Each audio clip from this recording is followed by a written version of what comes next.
দল নয়, পুরো সময় থেকে তার বিরোধিতা করা উচিত এবং জোরদার আন্দোলন হওয়া উচিত। আর এইরকম ঘটনা পরপর ঘটছে, এরপরে সরকারের ক্ষমতায় থাকার কোনো অধিকার নেই। কেন্দ্রীয় ফায়ার ফাইটিং টিম এয়ারপোর্টে নামছে, কীভাবে দেখছে? না, এটা একটা সিস্টেমের মধ্যে আছে। কেন্দ্র সরকার এ ব্যাপারে খোঁজখবর নেয়। এ ধরনের ঘটনা ঘটলে সারা দেশেই নিয়ে খুব চিন্তা এবং চর্চা শুরু হয়ে যায়। তখন কেন্দ্র সরকারও ঠিকঠাক খোঁজখবর নেওয়ার দরকার আছে এবং কানুনি ব্যবস্থা ঠিকমতো হচ্ছে কিনা এটাও দেখার দরকার আছে। সেই জন্য টিম পাঠান ওনারা, যাতে রিপোর্ট ঠিকঠাক পৌঁছায়। গ্রুপ সিডি এর আজকে বিকাশ ভবনের যাত্রা, কারণ তাদের জানিয়েছে যে সোমবার তাদের একটা মানে নির্দিষ্ট একটা পথ দেখাবে। তো কি বলবে গ্রুপ সিডি? পথ তো সরকার দেখাবে, সরকার তো শুনতেই চাইছে না কিছু। কোর্ট কাছারি চলছে আর আন্দোলনও চলছে।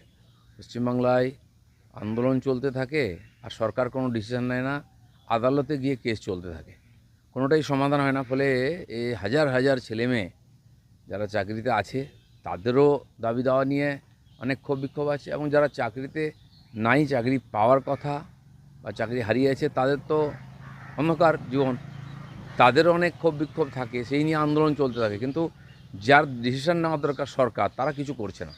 সব যদি আদালতই চালাবে তাহলে সরকারের দরকার কী আছে?